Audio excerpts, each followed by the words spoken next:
எப்படி நல்லா இருக்கு. நல்லா இருக்கியா? நல்லா இருக்கு. நல்லா தானே இருக்கியா? அட நல்லா இல்ல, இருக்குல்ல? நல்லா இருக்கும்போது அட நம்ம அப்புறம் படம் பார்த்தாச்சா? பார்த்தாச்சு. நீங்க?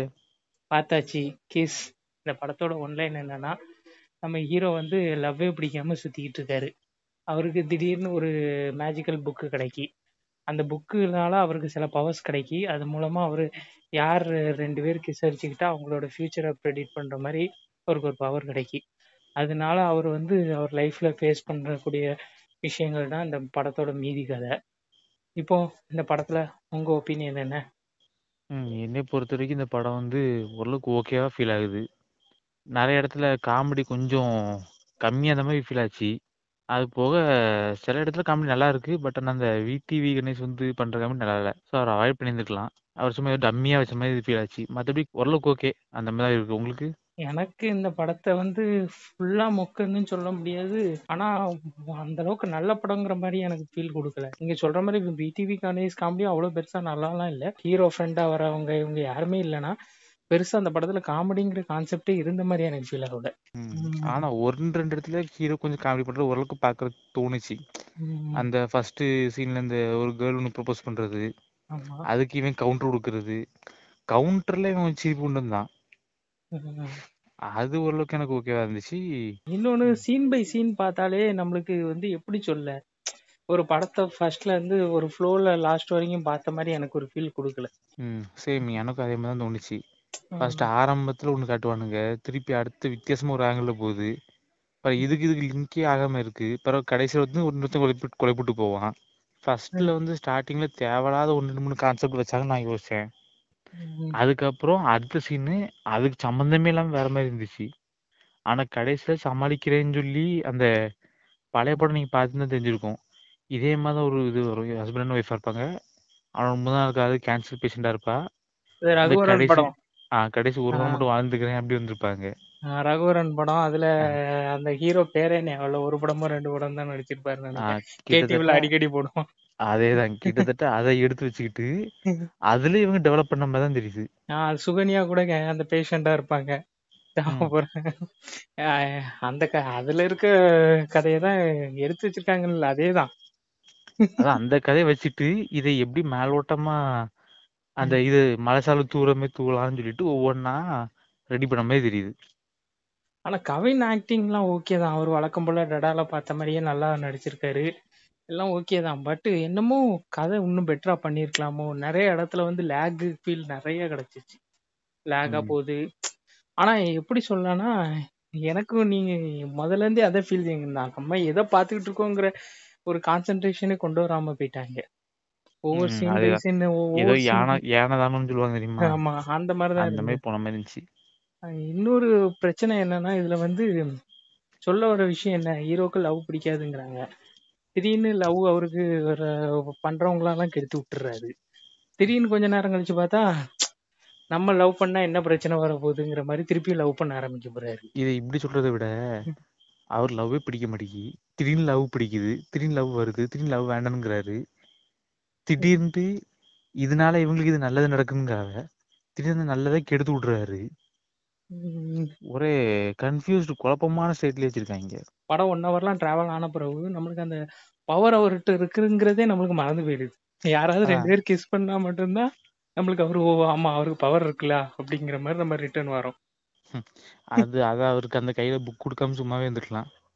அதுக்கு ஒரு பிளாஷ்பேக், அதுக்கு ஒரு குரல். அது யாரு குரல்னு வழக்கமா எல்லா படத்துக்கும் பேக்ரவுண்ட் வாய்ஸ் கொடுக்குற ஒரு குரல். பார்த்தோன்னு கண்டுபிடிச்சிட்டோம். எனக்கு அந்த அவெஞ்சர்ஸ்ல அவர் கொடுத்தாரு தெரியுமா, அதே மன உளைச்சல் தான் இப்பவுமே எனக்கு வந்துச்சு. அதாவது அவரோட வந்து வாய்ஸ் வந்து வேற மாதிரி ஒரு இதுக்கு போனோம். ஆனா அவரை லிங்க் பண்ணி விட்டு இங்க வேற மாதிரி இழுத்து விட்டு கேவலப்படுத்துறாங்க. இன்னொன்னு ஒண்ணுக்கு ஒண்ணு இன்டர்லிங்க் ஆகுற மாதிரியே ஃபீல் ஆகல. எல்லாமே எப்படி சொல்ல, ரொம்ப ஒரு தொய்வா போயிட்டு இருந்த மாதிரி தான். ஒரு ரொம்ப மொக்கன்னு நான் சொல்ல முடியாது. இல்லை என்ன அதை வரைக்கும் பார்த்தா இருக்க முடியல, எழுந்து ஓடிடலாம், அந்த மாதிரி ஒரு ஃபீல் கொடுக்கல. பார்க்கலாம் அடுத்தது அப்படிங்கிற மாதிரி போச்சு. அதான் பார்க்கலாம் ஏதோ. அந்த கல்யாண வீட்டு சீன்ல வந்து ரெமோ படத்தை பார்த்துட்டு கவின் தான் பொம்பளை வேஷம் போட போறான்னு நினைச்சேன். படக்குன்னு பார்த்தா அவன் போட்டு உட்காந்துருக்கான். ஹீரோயின் கேரக்டருமே சும்மா எப்படி சொல்ல, எல்லா படத்துலயும் யூஸ் பண்ற மாதிரி ஒரு 2 சீனுக்கு 3 சீனுக்கு யூஸ் பண்ண மாதிரி தான் இருக்கு. எனக்கு அதை விட ஹீரோனோட அப்பா ஒருத்தர் வந்தாரு தெரியுமா, அந்த மாஸ்டர்.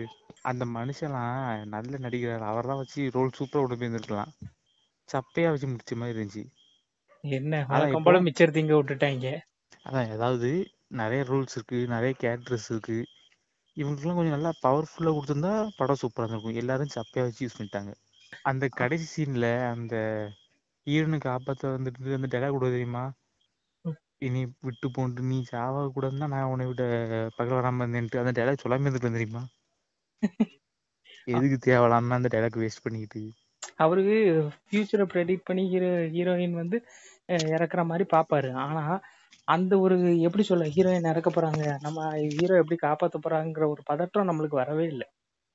அதுதான் இதோட மெயின் விஷயம் என்னன்னா, அந்த 2 பேரும் கிசடிக்கும் போது அந்த ஃபியூச்சர் காட்டும் தெரியுமா, ஆமா அந்த பலூன் வெடிக்கிறது, கையில ரத்தம் வர்றது. ஆமா நான் இதெல்லாம் நினைச்சிட்டு பெருசா ஏதோ வரும் போல, பெரிய ஹைப் இருக்கும் போல நினைச்சிட்டு இருந்தேன். கடைசியில் இருந்த நாய் அழிப்பட்டு ஐயோ பவரா இருக்குன்னு எதிர்பார்த்தா இப்படி எல்லாம் காமெடி பண்ணிட்டு போயிட்டானுங்க கடைசியில. அது ஒண்ணு அன்எக்ஸ்பெக்டட்.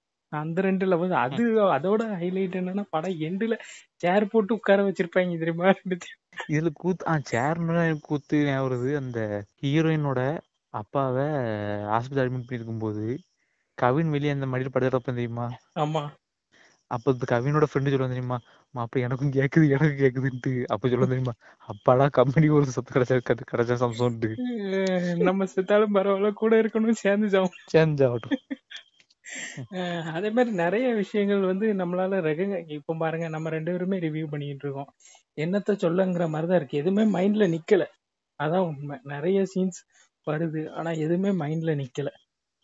அதேதான். இப்போ ஒண்ணு சொல்லதான் ஓ இது அது அதுன்னு ஞாபகம் வருது. கடைசியில ரொம்ப சென்டிமெண்டா ஃபாதரோட ஸ்டோரியை காட்டுறேங்கிற மாதிரி போட்டு அவங்க ட்ரை பண்ணியிருக்காங்க. பட் நம்மளுக்கு அது, எனக்கு ஓப்பனா சொல்லணும்னா, அது ஒண்ணு எனக்கு எந்த இடத்துலயும் ஃபீல் ஆகல.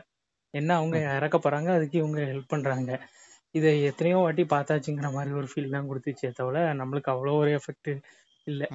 அதான் நம்ம ஒவ்வொரு ரிவ்யூ பண்றதுக்கே நம்ம என்ன பார்த்தோங்கிற மாதிரியே யோசிக்க வச்சுட்டாங்க. ஏதோ நம்ம இப்போ தியேட்டருக்கு போனோம், 2 மணிக்கு போனோம்னா ஒரு 3-4 மணிக்கு வெளியே வந்த மாதிரி தான் ஃபீல் ஆச்சே தவிர ஏதோ ஒன்று ஓடிச்சுங்கிற கதை மாதிரி தான் இருந்துச்சு. நிறைய சீன்ஸ் மைண்ட்ல நிக்க மாட்டேங்க. அதான் இந்த படத்தோட மைனஸ் பாயிண்டே. அவ்வளோ ஒரு காட்சி அமைப்பும் அந்த அளவுக்கு நம்மள ஞாபகம் வச்சுக்கிற மாதிரி எந்த ஒரு சீனுமே அவ்வளோ நம்ம மைண்ட்ல நிக்கல. எல்லாமே பார்த்தோமா விட்டோமாங்கிற கதையில தான் இருக்கு. பாட்டு வேற வருது, அங்கங்க ஓடுது. பாட்டு ஓடிச்சாங்கிற மாதிரி தான் எனக்கு ஃபீலிங் இருந்துச்சு. அது பாட்டானே எனக்கு முதல்ல தெரியல, சும்மா 4 ரைம்ஸ் எழுதிட்டு வாசிட்டு போன மாதிரி இருக்கு. ஹீரோ வந்து கடைசி நிமிஷத்துல வந்து வீட்டுல ஃபேமிலியில தான் ஃபாதர்கிட்ட எல்லாம் பேசிக்கிட்டு இருப்பாரு. அடக்குன்னு பார்த்தா ஹீரோயினை காப்பாத்த போறேன்னு ஓடி போயிடுவாரு. ஏன்னா ஹீரோயின் ஒரு பிரச்சனையில மாட்டிக்க போறாங்க. அது எதுவுமே நம்மளுக்கு எதுவுமே அதை ஒரு எஸ்டாப்ளிஷ் பண்ண மாதிரி இருக்கு. படக்குன்னு இவரு பைக் எடுத்துட்டு ஓடிட்டு இருப்பாரு. சர்ச் பெல்ட் ஸ்லோ போட்டாரு, பாக்கல நீங்க? அதான்ப்பா லூப் போல. அதான் இந்த இதுவே எங்க ஞாபகம் இருக்கு. படம் பார்த்துட்டு வந்து 10 வருஷம் ஆன மாதிரி ஃபீல் கொடு. ஏதோ 2 வருஷம் 3 வருஷத்துக்கு முன்னாடி பார்த்த படத்தை நம்ம 2 வருஷத்துக்கு முன்னாடி இந்த படம் பார்த்தோம்லாம், இதுல இந்த சீன்லாம் இருக்குங்கிற மாதிரிதான் இருக்கு. எதையுமே ஞாபகம் வச்சுக்கிட முடியல. அந்த படத்தோட பெரிய டிராபேக்கே என்னை பொறுத்த வரைக்கும். அது மட்டும் இல்லாம இவங்க இதுல யூஸ் பண்ண அந்த கிஸ்ஸுங்கிற கான்செப்ட்லாம் 2020-21 கொரியன் வெப் சீரிஸ்ல நிறைய வந்திருக்கு. அவங்க அதை ஒழுங்கா யூஸ் பண்ணியிருப்பாங்க. கிஸ் பண்ணும்போது பவர் வந்து எக்ஸ்சேஞ்ச் ஆகும் அந்த மாதிரிங்கிற மாதிரிலாம் நிறைய யூஸ் பண்ணியிருப்பாங்க. ஆனா இங்க அது கான்செப்டையும் எடுத்து யூஸ் பண்ணி மொக்கையாக்கி, எனக்கு கடைசியா சொல்லணும்னா இந்த படத்துல நிறைய கேரக்டர்ஸ் வராங்க. உதாரணத்துக்கு தேவயானி வராங்க, கௌசல்யா வராங்க, பெரிய பெரிய கேரக்டர்ஸ் நிறையவே ரிட்டர்ன் ஆன மாதிரிதான் இருக்கு. ஆனா யாருமே மைண்ட்ல நிக்கல அவ்வளவு ஸ்ட்ராங்கா. இது எல்லாமே இந்த ரீயூனியன் மாதிரி இருக்கு, வேற ஒண்ணும் இல்ல. கவின் ஆனா நல்ல நல்ல கதைகள் வித்தியாசமா சூஸ் பண்ணி நடிச்சிட்டு இருக்காரு. இது அவர் சூஸ் பண்ணதும் கரெக்டு தான். ஆனா டைரக்ஷன் வந்து நல்லா இல்லாத மாதிரி எனக்கு ஃபீல் ஆகுது. இந்த கதையை இன்னும் பெட்டரா எடுத்திருக்கலாம். சரி, இப்போ இந்த படத்தோட ரேட்டிங் செக்ஷன் போயிருமா? Right, okay. இந்த படத்துக்கு நான் வந்து 5க்கு 2 கொடுக்குறேன். உங்க ரேட்டிங்? மொத்தத்துல இந்த படத்துக்கு நம்ம ரேட்டிங் 4. எப்படி? நல்லா இருக்கு. நல்லா இருக்கியா? நல்லா இருக்கு. நல்லா தானே இருக்கியா? நல்லா இருக்கும்போது